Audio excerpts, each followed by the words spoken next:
I knew the air was turning sour the second the lobby receptionist handed me a visitor badge with the word expired printed across the front. Not my name, not even temp, just expired. Like the building itself had already made up its mind.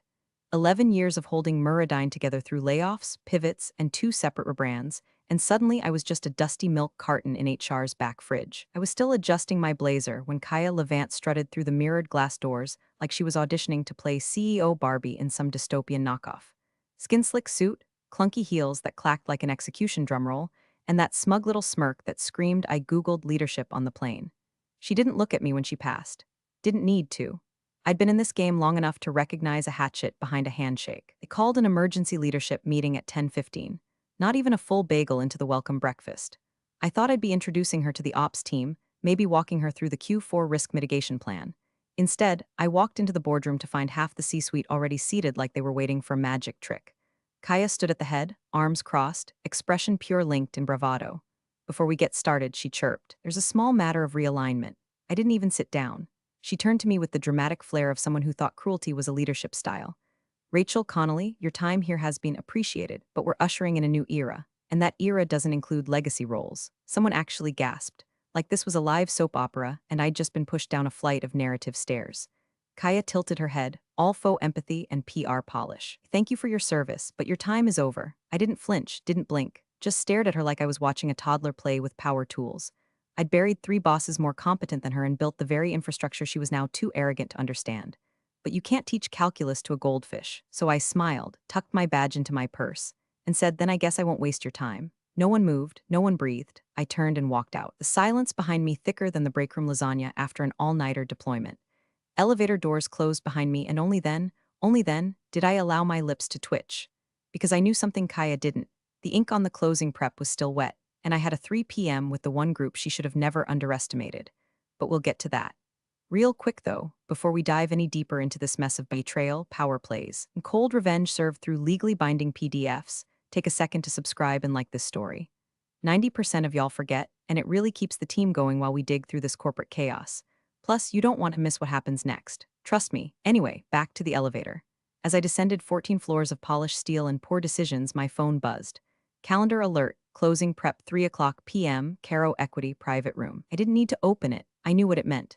Caro Equity wasn't just a private equity fund. It was the scalpel I'd spent the last 6 months sharpening behind the curtain. While Kaya was off doing vision quests with McKinsey Rejects, I was helping draft a quiet, leveraged pathway to majority acquisition through Caro's underleveraged shell subsidiaries. A carve-out here, a side agreement there.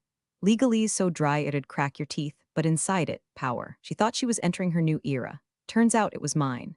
By the time the elevator hit floor 9, I'd already deleted Kaya's welcome memo from my inbox. By floor 5, I'd unsynced my Muradyne calendar. And by the time those doors slid open to the lobby, sterile and humming with artificial peace, my phone gave the softest buzz. Calendar ping. Closing prep 3 o'clock p.m. at Caro Equity private room. I didn't smile. That would have been too easy. I just slipped the phone into my coat pocket and kept walking. Past the interns pretending not to gawk. Past the HR director who suddenly found his shoes very interesting. Past the security guard, Brent, who gave me the smallest, most respectful nod I'd gotten in 11 years. I pushed through the revolving doors, stepped into the wind, and slid into the back of a black Lincoln Town car like I'd done it 100 times. Because I had. But here's the part Kaya didn't know, and bless her little buzzword-riddled heart, she never would have seen it coming. 6 months ago, I started noticing something strange during our Q2 vendor audits. Muradyne's board had been sniffing around for an exit strategy, and Caro Equity had been circling like a well-dressed shark. Most people saw a standard acquisition on the horizon. I saw an opportunity hiding in the footnotes. Caro had approached Muradyne with a surface-level interest, something clean, cosmetic, safe. But I'd met with their managing partner, Davis Lang, 2 years earlier at a logistics roundtable in Denver. Back then, he joked over burnt hotel coffee that he'd never invest in Muradyne unless it came with an ops brain transplant, so I gave him mine. Quietly. First, I helped Caro restructure 3 of their underperforming logistics subsidiaries, on paper only. Nothing that would ping our compliance radar. Then, with those shells properly starched, we used them to create an acquisition arm that didn't look like Caro. It looked like 3 struggling vendors trying to merge for survival. Harmless. By the time our internal legal team saw the LOI documents, the ink was dry and the clauses buried. I'd spent 11 years writing the very playbook they never thought I'd use against them. And Kaya. She walked in thinking this was a chessboard. It was a mousetrap. Flashback to a rainy Tuesday 3 months ago. I'm in a beige conference room in Midtown. Davis Lang leans over the table, hands me a set of draft agreements, and says, "We can't move unless we know we have a steady hand to run the thing post-acquisition. No offense, Rachel, but you don't scream private equity." I sipped my coffee. "Then let me write the clause that does." He raised an eyebrow. "You're serious, Davis? I've spent more time in Muradine's back corridors than the janitors. I know which servers host the contracts, who keeps shadow spreadsheets, and where the board keeps the real decisions. Hint, it's not the meeting room. You want this company to run post-acquisition? You want it to not explode the second you cut Kaya's leash?" He nodded slowly. "Then you'd be what? Operational partner?" I didn't blink. "Controlling equity partner." Silent until the call, then loud. That was the beginning. Now, back in the present, the town car pulls away from Muradine HQ. I don't look back. Let them hold their little all-hands celebrations, pop their sad welcome champagne, giggle about streamlined redundancy while they write over my name on the org chart. In 5 hours, that org chart's going to look very different. Because the thing about being underestimated is it's a kind of freedom. While they ignore you, you build, you maneuver, you position, and when they finally turn around, you own the floor they're standing on. Kaya's first strategy session was held in the glass conference room they renamed the Innovation Hive, because of course it was. The room I'd once used to hash out contingency protocols and risk models now smelled like dry erase fumes and empty ambition. She stood at the head of the table like she'd won a raffle, flanked by execs too scared to cough without permission. Her slides were a fever dream of buzzwords: synergy, disruption, agile reinvention. I saw a picture later. Someone from marketing snapped a shot and sent it to me with the caption, "She thinks the boardroom is Coachella." Kaya was glowing. Not with insight, but with that specific kind of delusion only people with zero skin in the game can afford. She talked about trimming the fat while her own onboarding still hadn't cleared IT security. She claimed Muradine needed a new voice after muzzling the only person who knew where the fuse boxes were buried. "Today is about rebirth," she declared. "We're shedding outdated structures, embracing velocity. It's time to build something leaner, louder, lateral." Lateral. She actually said lateral, as if leadership was a damn slip and slide. Then came the moment I'd been waiting for. An HR manager, bless her anxious little heart, raised her hand. Should we coordinate our new strategy with the acquisition call?" I think the chairman moved it to tomorrow morning. Kaya smiled like she'd rehearsed it in the mirror. "They'll follow my lead now." Just like that. The room nodded. Because that's what rooms do when the air gets thin and the boss is holding the oxygen tank. Meanwhile, I was 6 miles away, sipping ginger tea in a quiet boardroom 2 floors below Caro Equity's penthouse suite. It smelled like old money and newer intentions. Davis Lang, still in his charcoal suit with the cuffs perfectly starched, slid the final folder across the table. "Last one, Rachel. This signs over operational control through the carve-out network. You sure you want your name on the public side, Doc? We could keep you listed internal only, let someone else take the face role." I didn't answer right away. I flipped to the clause I wrote myself, buried in a service agreement signed by Muradine's own legal team 8 weeks prior. It tied the leveraged carve-out to a performance bond, triggered automatically once Caro hit a majority threshold. They'd hit that number 3 days ago. "I want my name on it," I said. "Kaya fired me in front of 10 people. I want her to recognize the name on the slide deck when it lights up her Zoom screen." Davis grinned. "You're cold. I'm prepared." He signed, then passed me the pen. As I scrawled my name, Rachel E. Connolly, across the bottom of the final document, a weight didn't lift. It settled. I wasn't done. I was in. I stood up, smoothed my blazer, and said, "Send the meeting packet to the chairman. Title it Transition Readiness Brief. Add Kaya's name under role pending review." Davis raised an eyebrow. "That's brutal." "No," I said, already walking out. "It's structural." Back at Muradine, Kaya was still basking in the glow of her own self-appointed coronation. I could imagine the internal Slack lighting up with her gifts, her mantras, her team polls about which corporate animal are you? Let her have it. The next time her camera lit up, it wouldn't be a celebration. It'd be a reckoning. And the woman she'd fired, she wasn't just back. She owned the ceiling above her head. Kaya's mood started to sour around 2:40 p.m. The shift was small at first. Her Slack responses got shorter, punctuation vanished, and someone from product noticed her pacing outside the second-floor atrium, muttering into her AirPods like she was trying to threaten a pizza tracker. The rumor mill didn't help. By late afternoon, internal comms had confirmed that the upcoming acquisition call, originally slated to be a victory parade for Kaya's new era, would now be chairman-led. No explanation. No agenda changes. Just a quiet reshuffling of who would be speaking and when. In a company like Muradine, where every memo had a spreadsheet and every spreadsheet had a blood type, that kind of deviation doesn't go unnoticed. Marketing flagged it. Legal flagged it. But when someone from investor relations gently asked if they should adjust Kaya's speaking time, she waved it off like a fly near her kombucha. "They'll adjust to my leadership style. Let the chairman have his welcome moment." Her tone was airy, but I guarantee her stomach wasn't. Because here's the thing about people like Kaya, they always mistake silence for approval. Meanwhile, 3 floors below Caro Equity's legal suite, I sat in a soundproof room with polished oak walls and contracts that had more zeros than Kaya had hours in the role. Davis Lang entered with a leather binder, his expression unreadable. "You sure you want to pull the trigger now?" I nodded. He slid the binder across the table. Inside, the final execution docs for the carve-out clause embedded in Service Agreement 014B, a clause that had been signed into existence nearly 6 months earlier under the guise of vendor reallocation. Buried in the language was a little gem, Clause 7.2. C, which triggered transfer of operational authority upon accumulation of leveraged majority through Caro's subsidiaries. A quiet clause. Cold. Boring, untouched by anyone except the person who drafted it, me. I read it one last time, not to check the language, I knew it by heart, but to savor it. I signed the first page, then the second, then the confirmation letter of controlling equity. By the third signature, I felt it not relief, not triumph, just an anchoring, like I had stepped fully into something I'd been rehearsing for years. I passed the folder back to Davis. "It's done," I said. He nodded and stood. "Then I'll forward the materials to the chairman for call prep. Your advisory title flips active at midnight. Controlling interest updates at 8 o'clock a.m. Eastern just before the call. You'll have visibility on the transition deck. It's already uploaded to the shared drive," I said. "Kaya's name is flagged in yellow, pending role evaluation." Davis gave a low whistle. "You didn't come to play, I came to finish." He chuckled and left. I stayed a moment longer. Let the silence soak in. No one to interrupt. No one to dilute the moment with applause or congratulations. I just sat there with the reality of it. After 11 years of holding things together in the background, keeping systems aligned, smoothing executive tantrums, cleaning up messes I didn't make, I was finally in a position not just to clean house, but to own it.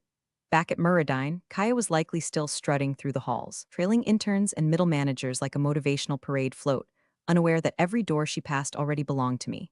She'd fired me like I was a relic. Tomorrow, she'd log into a call and discover that her era had expired before it even began. The morning air felt electric, crackling with the kind of tension you don't name out loud but everyone tastes.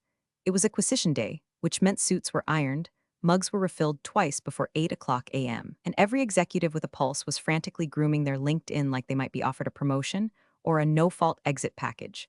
Murradine's 11th floor conference suite, usually reserved for legal reviews and end-of-quarter yawns, had been converted into a full command center. Monitors, floral arrangements, catered breakfast no one touched. Kaya had requested a ring light and insisted on sitting in a chair 2 inches taller than everyone else's.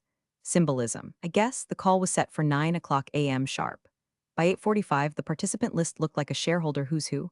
Investors from Zurich, partners from Seoul, acquisition attorneys from Boston, and every Murradine board member who could spell liability.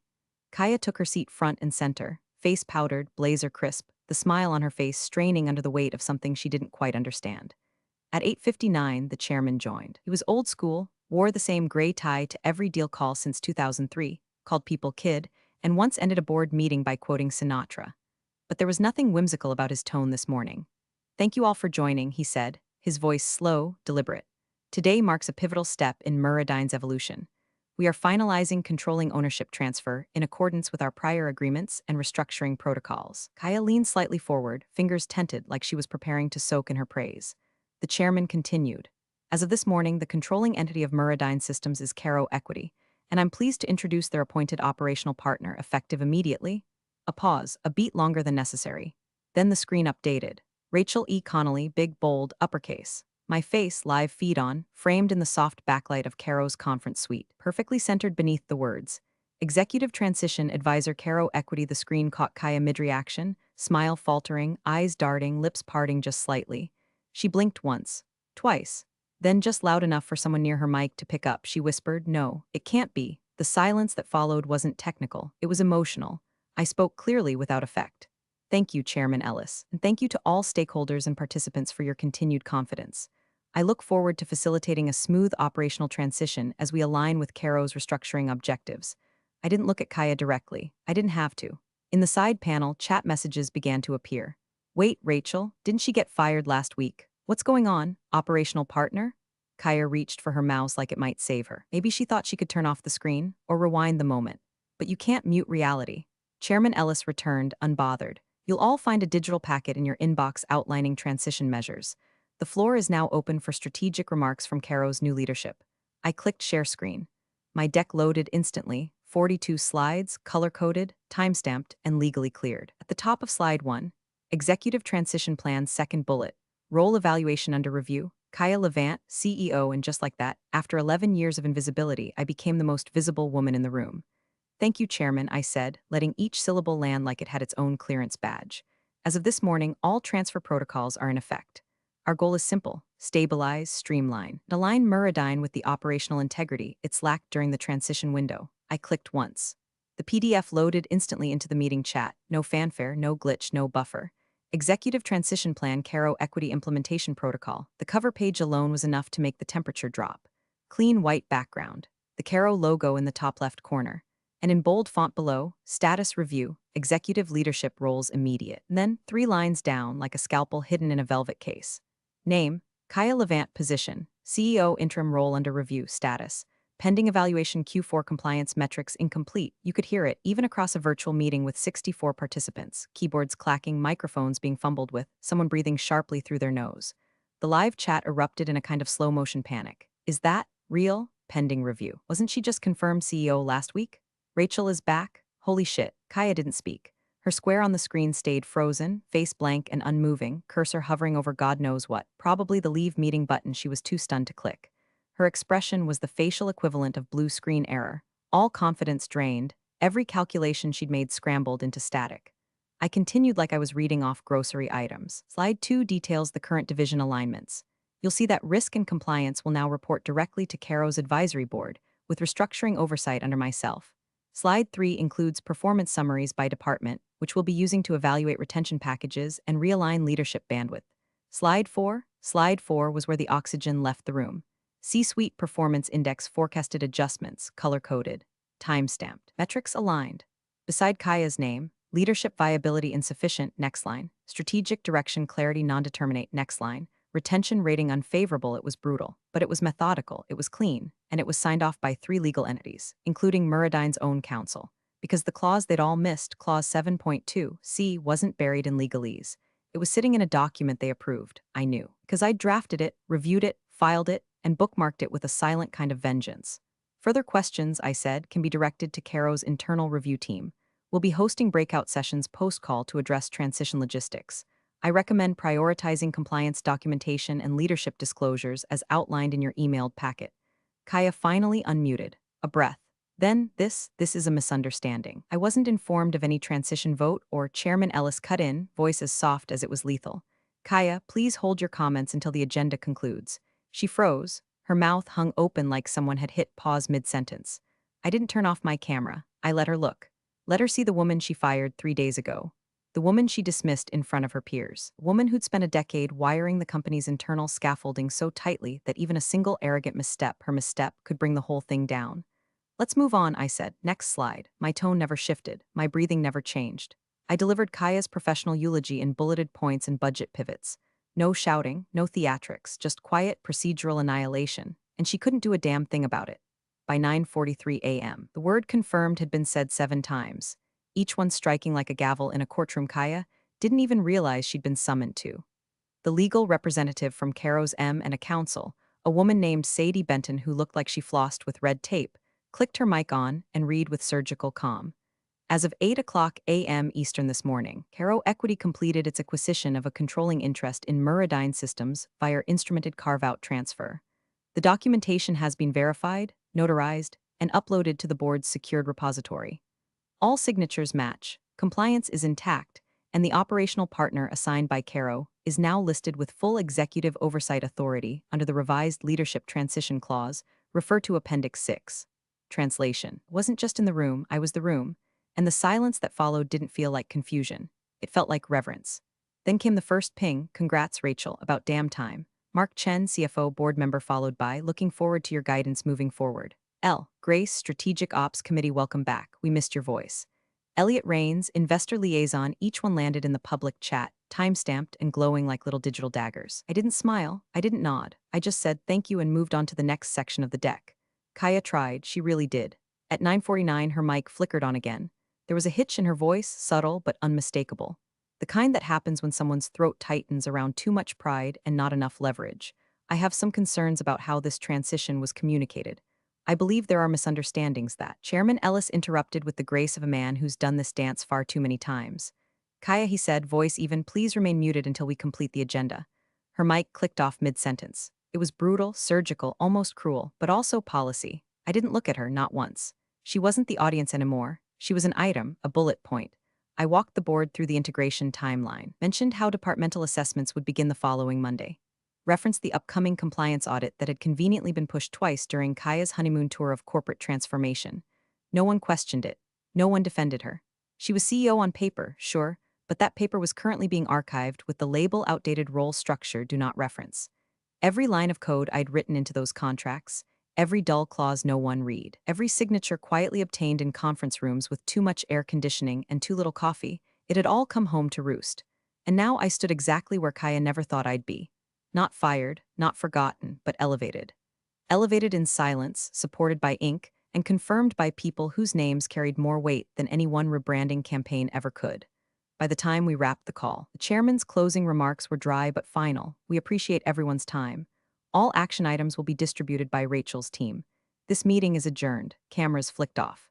Kaya's disappeared without ceremony. And me? I sat back, exhaled once, and looked out the floor-ceiling window at a city that hadn't changed, but I had. I didn't need to look at her. She'd already seen enough. They say when a person knows they've lost, their footsteps change. They get slower. Not heavier, slower, like the body is trying to drag the moment out before it fully crashes down. That's how Kaya walked into the room. Same glass walls she once strutted past like they were mirrors made just for her. Same oak conference table she'd kicked me out of, claiming we needed a new tone at the top.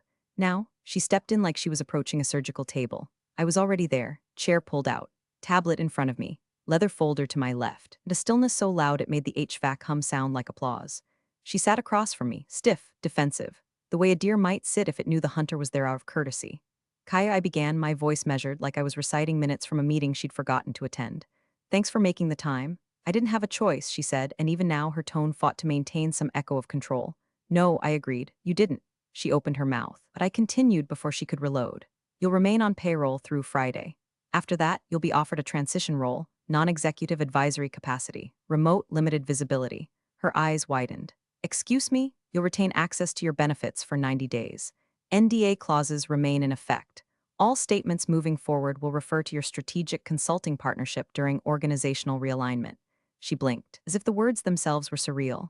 You're firing me. No, I said, you've already been removed. I slid the leather folder across the table. She opened it. Inside, a single page, a copy of her own executive employment agreement. Clause 14.2, second paragraph, highlighted in yellow. Termination may be executed at the sole discretion of the controlling ownership entity, without cause or prior notice, upon realignment of strategic direction or change in operational oversight. Her mouth opened. No sound came out, just a flush rising across her cheekbones like heat with nowhere to go. This isn't fair, she managed. You were brought in under a different structure, I interrupted, calm and clean. That structure no longer exists. She stared at the document like it might vanish if she blinked fast enough. I didn't even know Caro had that kind of power. You didn't read your contract. Silence. I'm not the villain here, she said finally. I never said you were, I replied, but that chair you sat in? It doesn't care about villains or heroes. It only cares who read the fine print. She looked down at the page again, but it didn't change. Contracts rarely do when you're on the wrong side of them. I stood up, not fast, not with flourish, just the kind of motion that says this part is over. I'll have HR prepare your offboarding package. You'll receive a call by noon. You're not required to respond. She didn't follow me with her eyes, didn't say goodbye, didn't ask for reconsideration, because she knew I didn't reclaim my power by shouting or begging or scheming. I reclaimed it by understanding exactly what she never bothered to read. And now, I wasn't just holding the pen. I was the clause. 1 week later, the halls of Murradine were quieter. Not because anything had collapsed, far from it. The company was functioning like a well-oiled circuit board. Departments were calmer. Meetings started on time. And people smiled more, the kind of small smiles you give when the storm's passed and you're just grateful your name wasn't in the blast radius. The change started with the website. No announcement.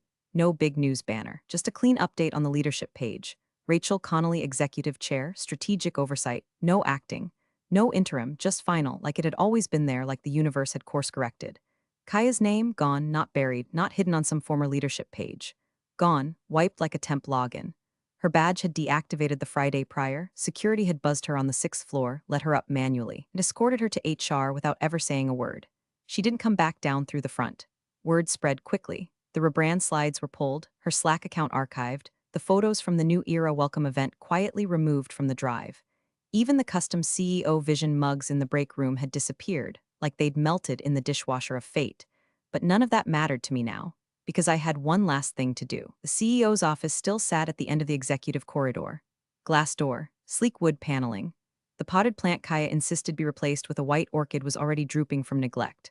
I didn't enter, didn't need to. That room had never held the power, it just borrowed it. I walked past it, heels steady, the quiet click of each step echoing off polished concrete and whispered apologies no one dared voice aloud. At the end of the hallway, the boardroom, the same room where I'd been fired. The same table where Kaya had looked down at me and said, "Your time is over," like she was reading from a fortune cookie dipped in cruelty.